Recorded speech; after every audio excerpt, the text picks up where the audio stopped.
दोस्तों आज हम बात करेंगे do's and don't of Vastu. Vastu में क्या आपको करना चाहिए और क्या नहीं करना चाहिए। देखिए, जैसा कि आप सब लोग देख रहे हैं आजकल रील्स में हर कोई कुछ ना कुछ नया बताता रहता है। वास्तु में सभी कुछ नया टॉपिक्स बताते थे। अब आप कंफ्यूज कि आपको करना क्या है। ऐसे ही एस्ट्रोलॉजी में आप कंफ्यूज आप करें क्या। तो आज हम बात करेंगे वास्तु में हमें क्या करना चाहिए। सबसे पहले इस टॉपिक, वास्तु में सबसे इम्पोर्टेंट होता है वास्तु का मुख्य प्रवेश द्वार, मेन डोर। अब ये आपके चारों में से किसी भी दिशाओं में हो सकता है, पूर्व, पश्चिम, उत्तर, दक्षिण, ईस्ट, वेस्ट, नॉर्थ, साउथ, या फिर उप दिशाओं में आ सकता है ईशान, आग्नेय, नैऋत्य और वायव्य। ईशान मतलब नॉर्थ ईस्ट, आग्नेय मतलब साउथ ईस्ट, नैऋत्य मतलब साउथ वेस्ट एंड वायव्य मतलब नॉर्थ वेस्ट। इनमें से किसी भी डायरेक्शन में मेन डोर लोग बनाते हैं। लेकिन वास्तु के हिसाब से यदि देखें तो ऑल 4 डायरेक्शन आर ऑस्पिशियस, और हर डायरेक्शन का एक पर्टिकुलर पद है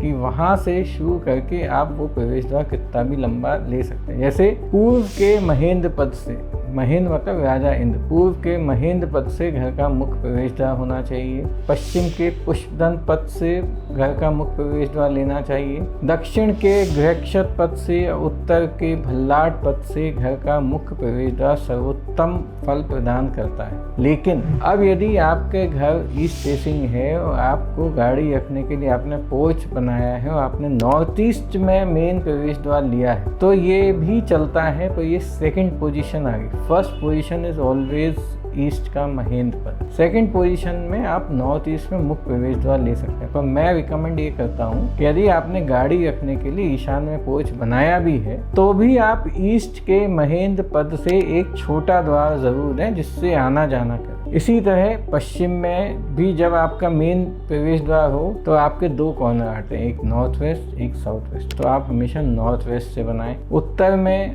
नॉर्थ ईस्ट से बनाएं, और यदि दक्षिण में आता है तो आप साउथ ईस्ट से मुख्य प्रवेश द्वार बनाएं। लेकिन फिर इन द्वारों की रेमेडीज करनी पड़ती है। जैसा कि हम पहले भी जान चुके हैं कि हमें 4 दिशाओं के 4 मुख्य पद होते हैं जहाँ से मुख्य प्रवेश द्वार होना चाहिए। इसके अलावा किसी भी जगह से मुख्य प्रवेश द्वार हुआ तो उसकी रेमेडी बहुत ही कंपलसरी है, और वो होता है प्रांगण प्रवेश द्वार। घर के 2 प्रवेश द्वार होते हैं, एक प्रांगण और एक मुख्य। प्रांगण मतलब प्लॉट का प्रवेश द्वार और मुख्य मतलब घर का मेन एंट्रेंस। तो अभी हम बात कर रहे थे प्रांगण के प्रवेश द्वार की, अब हम बात करते हैं घर के मुख्य द्वार की। घर के मुख्य द्वार में सबसे इम्पोर्टेंट होती है वो घर का मुख्य द्वार बड़ा सुंदर होना चाहिए। उसके पल्ले या कपाट हमेशा अंदर की ओर खुलने चाहिए।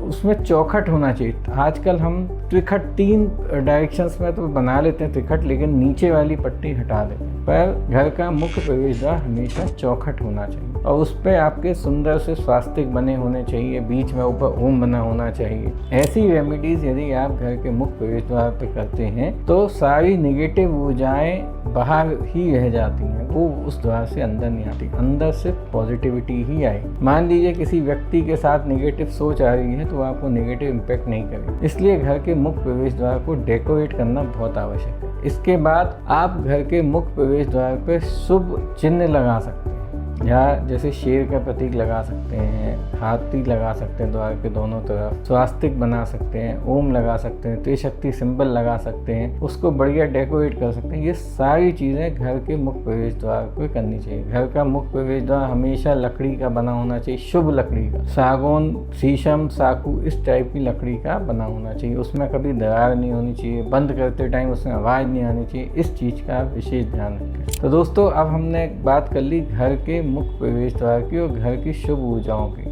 ये वास्तु में हमें करना कंपलसरी। अब हमें क्या नहीं करना चाहिए, हम अगले टॉपिक पर उस पर बात करेंगे। धन्यवाद। मैं डॉक्टर आकाश गुप्ता आपको इसी तरीके से टिप्स देते रहूँगा। मैं उम्मीद करता हूँ कि आपको मेरी टिप्स पसंद आए। मेरा चैनल वास्तु व्योम को लाइक करें, सब्सक्राइब करें तथा अधिक से अधिक शेयर करें। Thank you.